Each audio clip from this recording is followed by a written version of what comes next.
In this episode, part 4 of my LED light series, I'm going to show you some lights from Smith Victor that include a series of 3 LED studio lights that look more like studio strobes, and you can attach modifiers like you do with a strobe. I'll also add a bicolor ring light into the mix and show you that ring lights are not just for circle catch lights and YouTube videos. Stay tuned.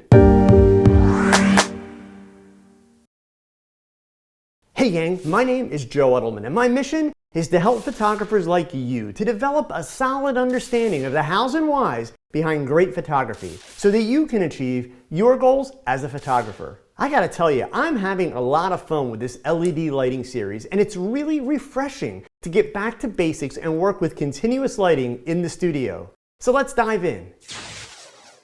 Smith Victor has been around for my entire career and was founded by photographer James H. Smith in the late 1800s. The company has been at the forefront of lighting, beginning with flash powder and the powder cabinets that created even light, and then flash bulbs in the 1920s, and then the famous Photoflex incandescent bulbs, and later quartz lights, strobes, and now LED studio lights. As a teenager, I learned lighting using Smith Victor Adapt-A-Light reflectors and Photoflex bulbs. And what thrills me with these Smith Victor LED lights is that they're designed to be basic, reliable, durable lights with no gimmicky bells and whistles. They provide high quality light, and they're easy to use and extremely reliable.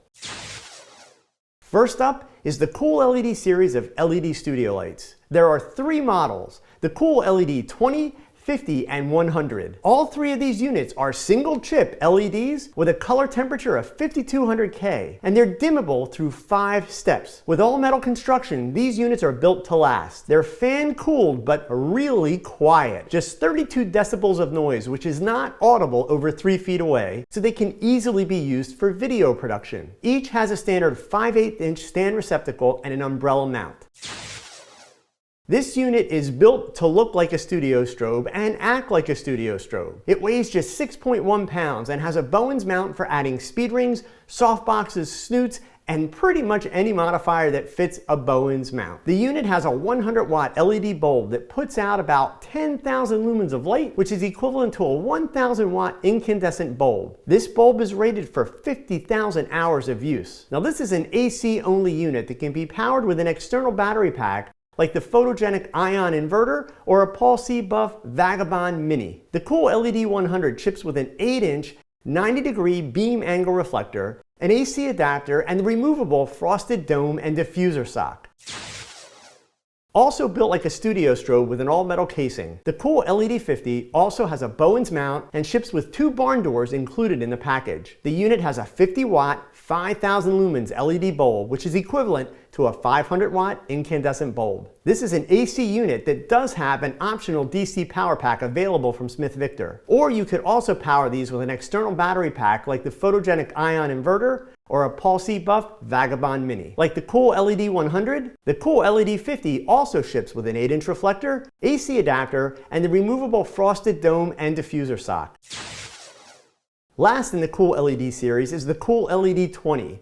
Weighing in at just 3.4 pounds with the included barn doors, this baby unit has a 200-watt, 2,000 lumens LED bulb that puts out the equivalent of a 200-watt incandescent light bulb. The Cool LED 20 ships with a tungsten filter, diffusion filter, filter pouch, AC adapter, and handle. And the 4th light I'm using in this video is the newest addition to Smith Victor's LED lineup. This is not a basic ring light. With a CRI of 95 and 6,000 lumens of light, this ring light has fully dimmable output and adjustable color temperature from 3000 K up to 5500 K. The housing is a very strong ABS plastic and aluminum mix. Also rated for 50,000 hours of bulb use, this ring light ships with a flexible stand mount that has a rubber grip so that it can be used handheld, a ball head adapter for mounting small cameras or microphones, the AC power cord, a padded carrying case, and a wired remote control that allows you to control both the power and color temperatures of the light. The circular ring lights have been a favorite with YouTube beauty vloggers for quite some time now, and for still shooters, they create an interesting circular catch light. This is one of those things that photographers either love or hate. Me, I think they're cool, but somewhat overdone at this point. So my goal is to use the ring light a little differently. First, here's a simple headshot that I did with a 19-inch bicolor ring light as my main light and the cool LED 20 behind Monet and aimed up at the number 24 Savage orange paper backdrop.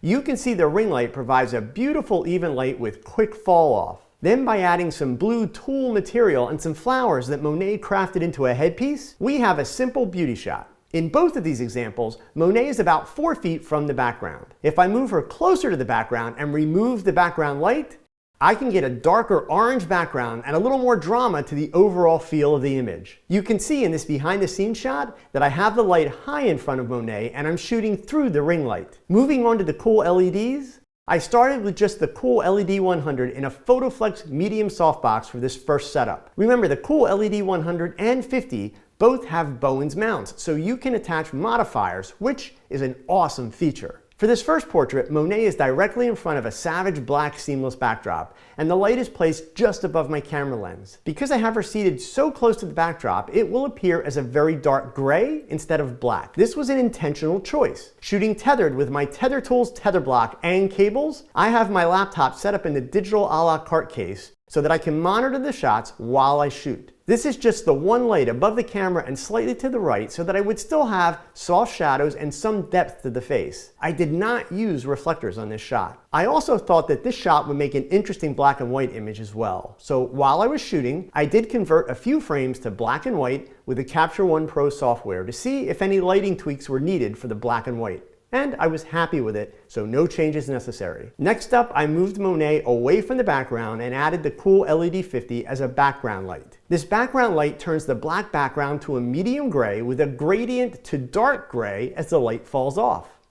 Still with the cool LED 100 in the medium softbox that is now on camera right, I switched to a lower camera angle and had Monet look towards the light for a more dramatic feel. I've carefully placed my main light so that I don't have harsh shadows from her nose, but so that I do get sharp fall off on the camera left side of her face. Then by simply adding a yellow gel to the cool LED 50 in the background, I can change the feel of the shot to this. Also, notice that to help give the shot a bit of a different look, I've changed the yellow jacket to hide the cleavage and the rust colored top that is underneath. Next up, I'm going to add the cool LED 20 as a rim light on camera left. The rim is placed a little high and behind her to add some additional depth to the shadow area on the camera left side of Monet's face. You can see that it also adds a hint of highlights to her hair on the shadow side as well. Now if I move the yellow gel to my rim light and then place a blue gel over the cool LED 50 in the background, I arrive at this look, which is by far my favorite. Just a quick review.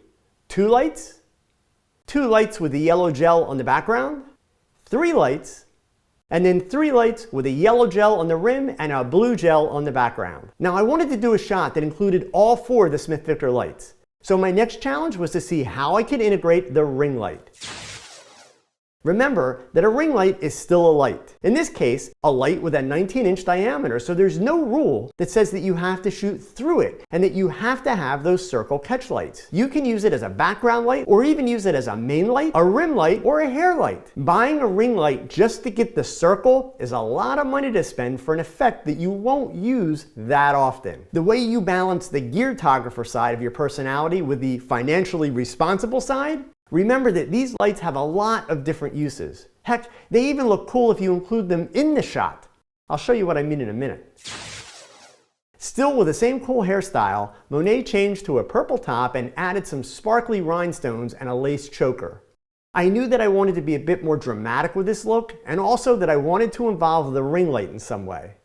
I started with the cool LED 100, still in the Photoflex Medium softbox, and placed on camera right, almost far enough away from the camera to create a Rembrandt shadow, but not quite, because I'm not really a fan of that triangular shadow that you get with Rembrandt lighting, so I usually stop just a bit short. The cool LED 50 is aimed at the background with a blue gel, and this is the result. Now it's time to experiment with the ring light. I know you thought that I meant to add it as a light source. Well, kind of.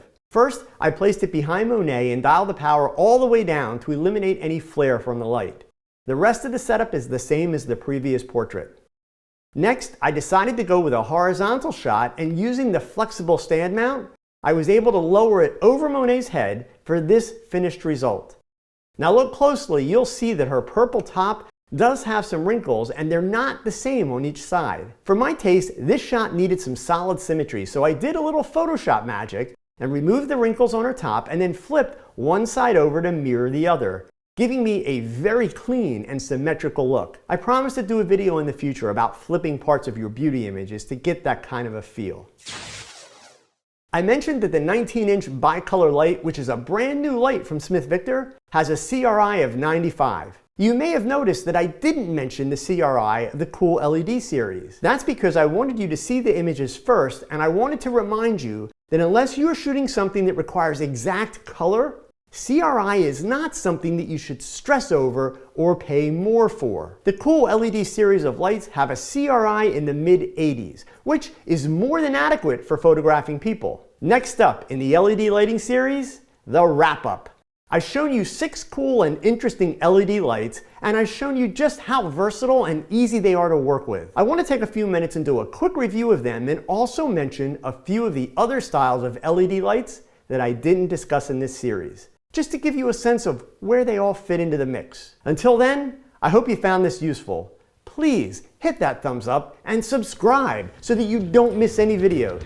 And until next time, go pick up that camera and shoot something, because your best shot, it's your next shot. So keep learning, keep thinking, and keep shooting. Adios.